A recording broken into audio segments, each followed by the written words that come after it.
கேட்டு போறது பணம் ஒதுக்கிற எலெக்ஷன் கேட்டு போட போறோம். அந்த ஆதரவு குடியிருப்புக்கு சிமெண்ட் ரோடு போட்டேன்.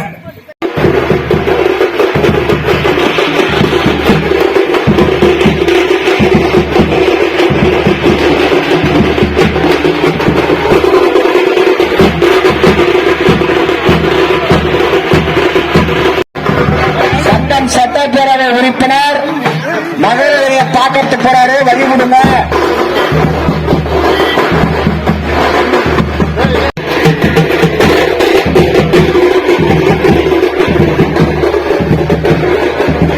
அம்மா உதயசூரியன் சின்னத்தில் வாக்கு எதிர்க்கு ஒரு எம்எல்ஏ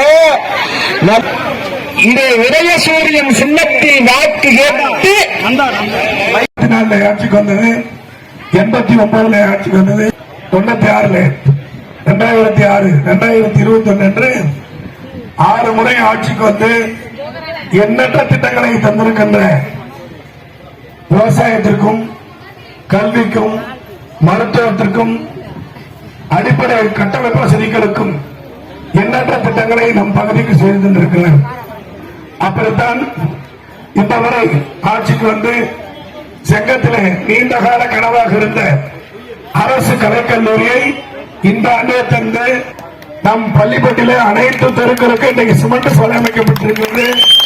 அம்பேத்கர் நகராக இருந்தாலும் சத்யா நகராக இருந்தாலும் ஊர் பகுதியாக இருந்தாலும் அனைத்து பகுதிக்கு இன்றைக்கு சிமெண்ட் சாலை அமைக்கப்பட்டது. இங்கிருந்து இந்த ஊர்ல அதிமுக வேட்டி கட்டிட்டு போறாங்களே பட்டப்படியா, அவங்க வீட்டுக்கு வந்திருக்கா. சரி, மோடி பொடி கட்டி போறாங்களே அவங்க வீட்டுக்கு வந்திருக்கா. பிஜேபி காரர் வந்திருக்கா. 15 லட்சம் நம்ம வீட்டுக்கு வேணாம். மோடி சொன்ன 15 லட்சம் பணம் போடுறது மோடி கட்சிக்காருக்கு வந்துச்சா? சொன்ன செஞ்சிருக்காங்களா? சரி, அது வேணாம். சொல்லிட்டாங்க. பெரும்பாகத்தில் பிறந்தேன், என் வீட்டுக்குள்ள அடுப்பு கிடையாது, வீட்டுக்கு வெளியே அடுப்பு.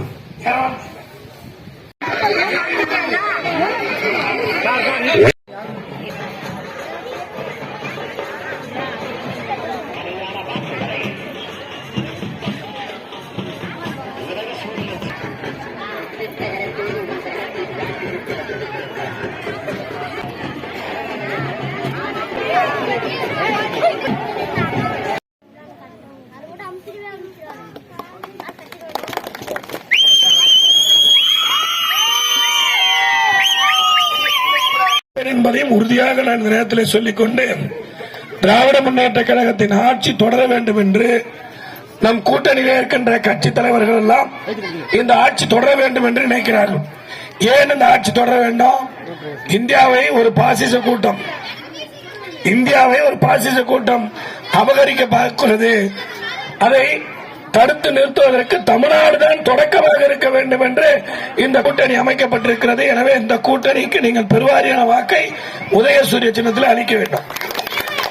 சரி, இந்த கட்சி இந்த ஊருக்கு என்ன பண்ணுச்சுன்னா, நான் தொடக்கத்தில் சொன்ன மாதிரி அந்த ஊருக்கு அத்திப்பாடிக்கு போற ரோடுல இருக்கிற பாலம் நம்ம ஆட்சியில் கட்டினது. இங்க பள்ளத்தூருக்கு போற பாலம் நம்ம ஆட்சியில் கட்டினது. ஸ்கூல் எல்லாம் நம்ம ஆட்சியில் கட்டினது. அங்கன்வாடி நம்ம ஆட்சியில் கட்டினது. ரேஷன் கடை நம்ம ஆட்சியில் கட்டினது. ராமரே நம்ம ஆட்சியில் தான் வாங்கி வந்து கொடுத்தோம். ரோடு நம்ம ஆட்சியில போட்டது. பட்டின ரோடு நம்ம ஆட்சியில போட்டது. இங்க அத்திப்பாடி ரோடு கொஞ்சோண்டு குறை இருக்குது தவிர இதெல்லாம் போட்டது. அங்க பட்டா வாங்கி கொடுத்தது. அங்க ரேஷன் கடை பிரிச்சு கொடுத்தது. அதே போல ராஜபாளையத்தில் ஸ்கூல் கட்டினது, ரோடு போட்டது, டேங்க் கட்டினது, அத்தனையும் இந்த சுடுகாட்டுக்கு கூட ஜல்லி ரோடு இப்ப நான் வந்து தான் போட்டோம். இப்ப தார் ரோடு போறது கிடையாது. இன்னொன்னு பார்த்து இந்த ஊராட்சிக்கு நாங்கள் வந்த பிறகுதான் செய்திருக்கிறோம். இது ஊருக்கு உரிமை தொகை 38,000 தந்திருக்கிறோம். பொங்கலுக்கு 3,000 தந்திருக்கின்றோம். நீங்கெல்லாம் தூங்கி இருக்கும் போது முதலமைச்சர் 5,000 அக்கௌண்ட்ல போட்டார். மொத்தத்தையும் சேர்த்து கணக்கு பார்த்தால் 50,000 ஒரு குடும்பத்துக்கு வந்திருக்கிறது. ஆட்சியில் வேற மாநிலத்தில் நாட்டில் எந்த ஆட்சியும் ஒரு குடும்பத்திற்காக 50,000 கொடுத்ததில்லை.